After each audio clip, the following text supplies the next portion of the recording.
All right, in this video here, we're going to be working on pretty much three things, and they all have to do with the math library. So some of the things we're going to be looking at are basically some math functions, some higher level ones. We're going to look at rounding, and we're also going to look at random numbers. So three kind of big things here, all wrapped in one. So in order to use the math function, we have to import it. So those of you that did Python, you'll know what I'm talking about here. So import java.lang math with a capital M. And that pretty much gets us going so that we can use this math function. As usual, I'll get my main void function ready.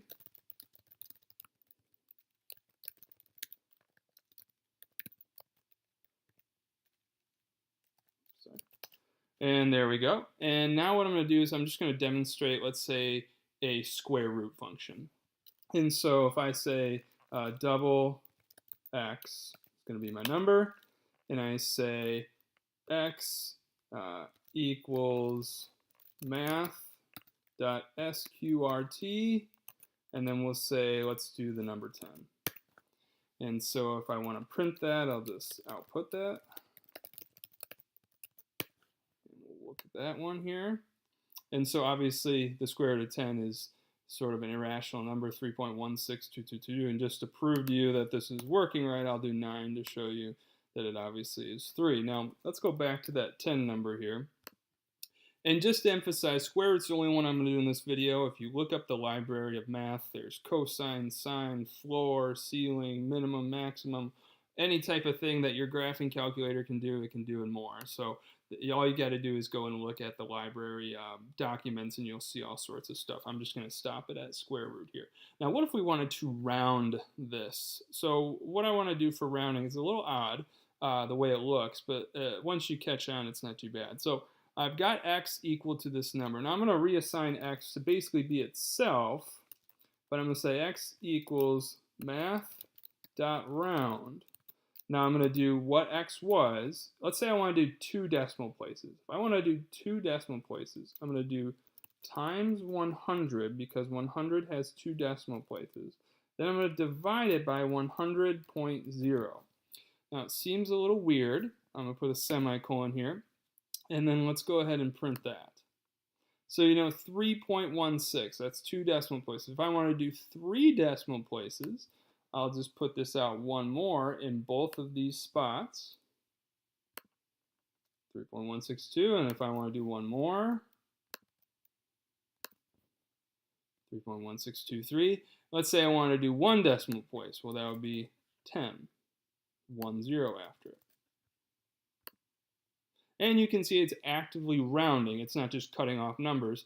It was 126, if you can remember, or excuse me, 162. So if you can see that it's accurately rounding, it's not just truncating those numbers off. So that is the round function. It's a little weird at first, but it can be very useful. Generally, you're going to be doing it to 2 decimal places if you're doing anything with money or something like that.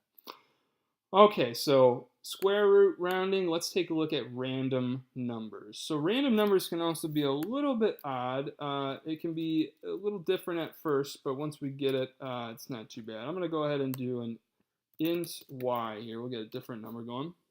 And I'm going to say y equals, this is how we do a random number. It's int on the outside as such.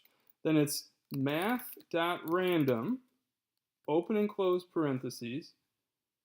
I think I wanted one more right here, I believe.